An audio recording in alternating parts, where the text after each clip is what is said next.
नमस्कार दोस्तों, आप सभी का स्वागत है हमारे YouTube channel the astro Aparna पे। आज हम शुरुआत करने जा रहे हैं नवग्रह से रिलेटेड एक सीरीज़ के बारे में। और आज हम सबसे पहले ग्रह के बारे में डिस्कस करेंगे, जो है सूर्य ग्रह। सूर्य जो हमारे जीवन, ऊर्जा और आत्मा का प्रतीक है। सूर्य ग्रह कैसे हमारी पर्सनालिटी, कैसे हमारी हेल्थ पे इफेक्ट डालते हैं, आइए चर्चा के साथ में जानते हैं। हमारी मैम का हार्दिक स्वागत है हमारे यूट्यूब चैनल पे। नमस्कार। नमस्कार मैम। बताइए कि ज्योतिष में सूर्य का क्या महत्व है? सूर्य आत्मविश्वास, इच्छा शक्ति, नेतृत्व, जीवन और पिता का कारक है। जिस तरह से ब्रह्मांड में सारे ग्रह सूर्य के ओर ही चक्कर लगाते हैं ना, इस तरह से हम लोग की कुंडली में भी सूर्य से सारे ग्रह प्रभावित होते हैं। और उच्च का सूर्य ये तय करता है कि व्यक्ति का जीवन में क्या महत्व है। व्यक्ति की पर्सनालिटी सूर्य ही तय करता है। और जैसे वैज्ञानिक बोलते हैं कि सूर्य एक तारा है, तो वैज्ञानिक रूप से सूर्य कैसे दिखते हैं और क्या प्रभाव डालते हैं, थोड़ा ये भी बताइए। जी बिल्कुल। सूर्य एक विशाल तारा है जिसका तापमान लगभग 1.5 करोड़ डिग्री सेल्सियस है। ये हर सेकंड में अपनी इतनी ऊर्जा प्रस्तुत करता है या पैदा करता है, जिससे हमारी पृथ्वी सालों साल तक चल सके। ये ऊर्जा सिर्फ बाहरी ही नहीं है। ज्योतिष कहता है कि ये ऊर्जा हमारे शरीर के अंदर प्राण बन के प्रवेश करती है। अच्छा, जैसे हमने टीवी में देखा है कि सूर्य भगवान हमेशा 7 घोड़ों पे आते हैं, एक रथ में आते हैं। तो इन पौराणिक कथाओं के बारे में थोड़ा बताइए। बिल्कुल। 7 घोड़े हमारे जीवन के 7 रंग, 7 भावनाएं और हमारे शरीर के अंदर 7 चक्र भी। ज्योतिष कहता है कि सूर्य हमारे भीतर की रोशनी को 7 दिशाओं में फैलाता है। सूर्य देव को समय का स्वामी भी कहा जाता है, क्योंकि ये जब चलेंगे तभी समय चलेगा। इनका रुकना यानी समय का रुकना। अगर सूर्य रुक गए तो उस सृष्टि खत्म है। इसलिए ही दिखाया जाता है कि सूर्य निरंतर जो है, उनके जो 7 घोड़े हैं लगातार अनवरत चलते रहते हैं और वो कभी नहीं रुकते हैं। सूर्य और चंद्रमा, सूर्य और चंद्रमा की दूरी जो होती है, ये सूर्य के चारों ओर चक्कर लगाते सारे ग्रह। तो जो हम लोग तिथियां नहीं बोलते कि परेवा है, दूज है, या ये अष्टमी तिथि है, सप्तमी, तो ये तिथियां सूर्य और चंद्रमा की जो दूरी बीच की होती है ना, उससे ही तिथियां भी निकलती हैं। उसी से तिथियां डिसाइड होती है।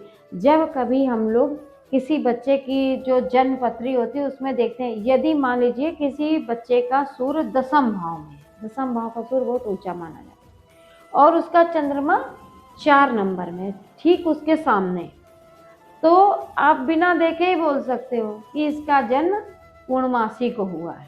अच्छा। और यदि पत्री में सूर्य और चंद्रमा दोनों एक ही घर में एक साथ हैं, तो यानी उस बच्चे का जन्म अमावस्या को हुआ है। अच्छा। हाँ।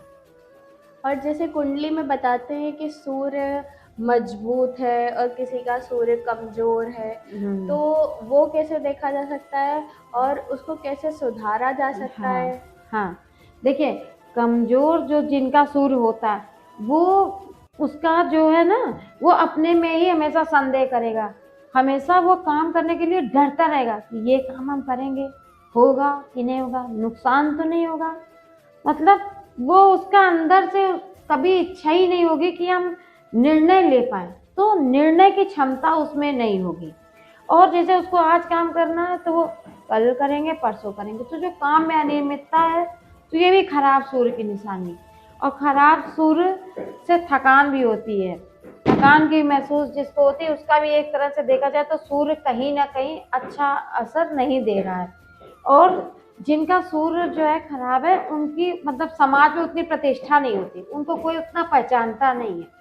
वो एक सामान्य जीवन आते हैं, मतलब सामान्य जीवन जीते हैं और बस उनका यही पूरा जीवन उनका रहता है। और जिनका सूर्य कमजोर, उनकी हड्डियों में भी प्रॉब्लम, हड्डियों में प्रॉब्लम, आँखों में प्रॉब्लम, और जो हार्ट अटैक जैसा जो हार्ट से संबंधित जो बीमारियां, वो भी सूर्य की खराबी से होती है। अच्छा। हाँ, ये सारे सिम्टम है सूर्य की खराबी के। और सूर्य की अच्छाई का सिम्टम है कि जिनके अंदर मतलब बिल्कुल एनर्जेटिक है, भरपूर एनर्जी है, कि मतलब वो आगे से आगे काम कर रहे हैं और खुश है, उनका चेहरा भी चमकदार है, और पता है उनमें नेतृत्व भी होता है कि जैसे चलो चलो तुम लोग साथ चलो, मैं आगे बढ़ता हूँ। मतलब आगे से आगे जो व्यक्ति जो काम करता है, नेतृत्व की जो क्षमता होती है, और उनके पिता से भी उनके मधुर संबंध रहते हैं, और जी। वो अपने जीवन में जो है उच्च पद की प्राप्ति भी करते हैं। और उनको ना भीड़ से अलग वो दिखते हैं, भीड़ से अलग। उनका चेहरा ज्यादातर आप देखो तो गोल होगा और गेहुआ रंग लिया होगा, मांसल देह होगी उनकी। जो सूर ऊंचे वाले हैं बहुत पतले आपको नहीं दिखेंगे, वो अलग से ही पहचान में आ जाते हैं। उनका मतलब चेहरे से ही समझ में आता है कि ये व्यक्ति या ये बालक ऊंचे सुर वाला बच्चा है, ऐसा। और कुंडली में जब सूर्य, वैसे तो देख ऊंचा सूर्य कुंडली में हम लोग को ऐसा बोला जाता है कि सूर्य जब ऊंचा होगा तो उसकी राशि, तो सूर्य की राशि सिंह है। सूर्य की अपनी एक राशि होती है सिंह, और चंद्रमा की अपनी एक राशि होती है, समझ गए, कर्क। ठीक है। अच्छा। तो सूर्य सिंह राशि है उसकी, परंतु वो मेष राशि में उच्च का होता है, क्योंकि मेष राशि यानी मंगल, मंगल यानी शुरुआत। तो सूर्य जब उदय होता है तो कभी आप ध्यान देना कि जब सूर्य उदय हो रहा उस समय उसका रंग बिल्कुल गोल और बिल्कुल लाल रंग का होता हाँ। है ना। सुबह के जी। टाइम में एकदम सूर्य लाल रंग का होता है। तो सूर्य की अपनी उच्च की राशि मेष राशि है। अगर घर में कोई बालक का जन्म हुआ और उस घर की आर्थिक स्थिति सामान्य है, मतलब खा रहे हैं या मतलब नॉर्मल लाइफ जो जिसको बोलते हैं वो अपना जी रहे हैं, और उस घर में कोई ऐसा बच्चे का जन्म हो जाए जिसका सूर्य जो है वो मेष राशि में हो, तो समझ लो कि उस व्यक्ति का या उस परिवार का धीरे धीरे से दिन बदलना चालू हो जाएगा, और उसकी जो है सामाजिक प्रतिष्ठा धीरे समय के साथ में काफ़ी बढ़ जाएगी। और यही अगर सूर्य तुला राशि में और सातवें घर में अगर सूर्य है, सातवें घर में अगर सूर्य है, तो ऐसी स्थिति बहुत ही खराब मानी जाती है। 7th हाउस में शुक्र के घर में सूर्य नीच का माना जाता है, क्योंकि शुक्र जो है वो रानी का घर है, और सूर्य है वो राजा है, वो 9 ग्रहों में राजा है सूर्य। जी। तो अब रानी के घर में राजा रानी के घर में जाएगा तो उसकी स्थिति दूसरी होगी ना, कि उसका तो कुछ अपना नहीं रह जाएगा दूसरे के घर में जाने के। हाँ। वहीं राजा के घर में अगर रानी आती तो कोई प्रॉब्लम नहीं, लेकिन यदि सूर्य चला जाता जब शुक्र में यानी 7th हाउस में, तो पता है कि जिस लेडीज के कुंडली में ऐसा पाया जाता है दोष, तो उसके दाम्पत्य जीवन में अपने पति से उसको काफी हरेसमेंट सहना पड़ता है। अच्छा। और ये परिस्थिति बहुत बहुत सालों तक रहती है, फिर कहीं जाके तो इसका थोड़ा सा अगर सहते सहते मतलब थोड़ा सा निदान होता है जाके, लेकिन वो काफी टाइम के बाद होता है। तो 7वें घर में सूर्य नीच का है, लेकिन तुला राशि में तो सूर्य नीच का है, लेकिन इसमें एक और मजेदार बात ये है कि अगर लग्न होती है, जो आप जो कुंडली में जो 12 भाव होते हैं, अगर लग्न में 7 नंबर लिखा और वहां सूर्य है, तो वहां वो खराब फल नहीं देगा, हाँ, अच्छा क्योंकि देगा। हाँ, क्योंकि वो अपनी उदय वाली जगह पे बैठा हुआ है, तो वहां पे वो अपना रिजल्ट अच्छा देगा। सूर्य जो है महीने में एक बार अपनी राशि चेंज करता है, जिसको सूर्य संक्रांति बोलते हैं। अच्छा। संक्रांति बोलते हैं। हाँ, तो जिन लोगों का अब सूर्य जो है जिनका नीच का है, तो उनको नौकरी में प्रॉब्लम आएगी। अब वो क्या करें, या किसी को आंखों में अगर पता चला सूर्य 12वें घर में चला गया, तो उसको आंखों से रिलेटेड प्रॉब्लम खड़ी होगी उस बच्चे को। तो ऐसे में क्या करना चाहिए कि अप्रैल के महीने में सूर्य अपनी ऊंची राशि में होता है, उच्च की राशि में सूर्य होता है। अच्छा। अप्रैल के महीने में, हाँ, बैसाख का सूर्य बहुत अच्छा माना जाता है। तो अगर उस टाइम पे हो सके तो 40 दाने, ये जो लाल मिर्चे नहीं आते खड़े वाले, हाँ। उनके 40 दाने गिन के काउंट करके 40 दिन तक, और टाइम एक ही होना चाहिए। ये नहीं कि 2 बजे हम जल चढ़ाने जा रहे हैं या हम ये कर रहे हैं, ये नहीं। ये ठीक 7 बजे जिस समय सूर्य का जो निकलने का टाइम है, 40 दिन तक सूर्य को जल अर्पित करना चाहिए, ताकि जो है उसमें के जो जीवन में हेल्थ से रिलेटेड है या मनी से या जॉब से रिलेटेड है, तो ये प्रॉब्लम उसकी जो है दूर हो जाएंगी, काफ़ी हद तक दूर हो जाएंगी उसकी प्रॉब्लम। ऐसा नहीं है कि अगर नीच का सूर्य है तो उसकी नौकरी नहीं लगेगी, तो बाकी के और भी तो ग्रह हैं। हाँ, अगर वो ऊंचे हुए तो नौ पता चला तो नौकरी तो लग गई, लेकिन ऐसा व्यक्ति ना महा घूसखोर होगा। हाँ, वो जिस जगह पे होगा ना वो घूस खाएगा।